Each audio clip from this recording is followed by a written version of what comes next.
Neymar morreu. Foi exatamente essa frase que milhares de brasileiros leram nas redes sociais nas últimas horas. A notícia se espalhou rapidamente. Torcedores entraram em choque. Mensagens começaram a circular. Perfis de futebol repercutiram o assunto. Mas havia um detalhe que ninguém percebeu de imediato. Quem publicou essa informação não foi um perfil falso. Não foi uma página de humor. Nem um site desconhecido. Foi o Ministério Público de Mato Grosso. E poucas horas depois, a publicação simplesmente desapareceu. O que aconteceu? Como um órgão oficial anunciou a morte do maior jogador brasileiro de sua geração? E por que o texto foi apagado às pressas? Introdução. Antes de continuar, já deixa o seu like e se inscreve no canal. Porque hoje você vai entender toda a história por trás de uma das maiores polêmicas envolvendo o nome de Neymar nos últimos tempos. E acredite, a verdade é muito mais estranha do que parece. O choque nas redes sociais. Tudo começou quando um artigo publicado pelo Ministério Público de Mato Grosso passou a circular nas redes sociais. O texto anunciava a morte de Neymar Júnior. Segundo a publicação, o ex-jogador teria falecido aos 90 anos, em sua residência, por causas naturais. Até aí, já era uma notícia capaz de gerar comoção. Mas o que mais chamou a atenção foi a riqueza de detalhes. O artigo afirmava que a morte teria ocorrido em 20 de junho de 2082. E mais, a narrativa acontecia durante uma Copa do Mundo realizada na Palestina. Além disso, mencionava as comemorações do centenário da histórica seleção brasileira de 1982. Tudo isso descrito como se fosse uma notícia real. O problema? Muita gente viu apenas o título e entrou em desespero.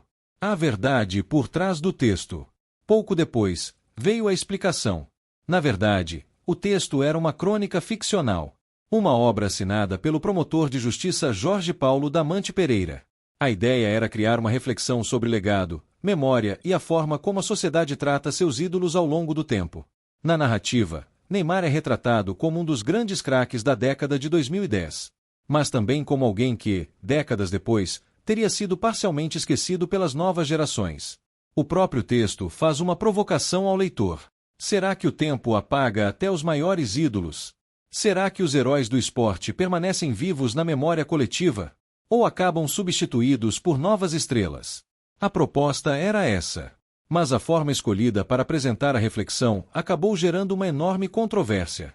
A revolta do público. Nas redes sociais, a reação foi imediata.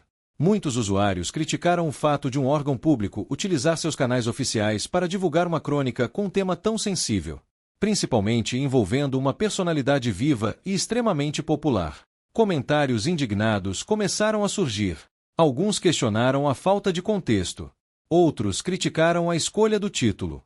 E houve quem acusasse a publicação de ser desrespeitosa. A principal crítica era simples. Mesmo sendo uma obra de ficção, o formato utilizado poderia facilmente confundir quem visse apenas a manchete. E foi exatamente isso que aconteceu. Em questão de minutos, o conteúdo ganhou repercussão nacional. O artigo é apagado. Diante da repercussão negativa, o Ministério Público de Mato Grosso retirou a publicação do ar. Quem tenta acessar o conteúdo original agora encontra apenas uma mensagem informando que a página não está mais disponível. Até o momento da gravação deste vídeo, nem o Ministério Público nem o promotor responsável haviam explicado oficialmente por que decidiram apagar o texto. A ausência de uma manifestação oficial aumentou ainda mais as discussões. Afinal, a remoção foi um reconhecimento de erro? Ou apenas uma tentativa de evitar que a polêmica ganhasse proporções ainda maiores? O debate que ficou. Esse caso levanta uma questão importante. Existe limite para a liberdade criativa quando ela parte de instituições públicas? Uma crônica ficcional pode ser publicada em canais oficiais sem que haja risco de desinformação?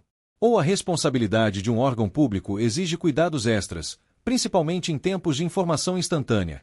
Hoje, uma manchete pode atravessar o país em segundos. Muitas pessoas compartilham conteúdos sem ler o texto completo. E uma única frase fora de contexto pode gerar caos, revolta e confusão. Talvez esse seja o verdadeiro debate por trás dessa história. Não apenas sobre Neymar, mas sobre o impacto das informações na era digital. E você?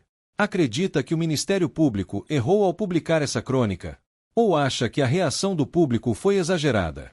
Deixe a sua opinião nos comentários. Quero saber, Você teria entendido que era uma ficção logo de cara?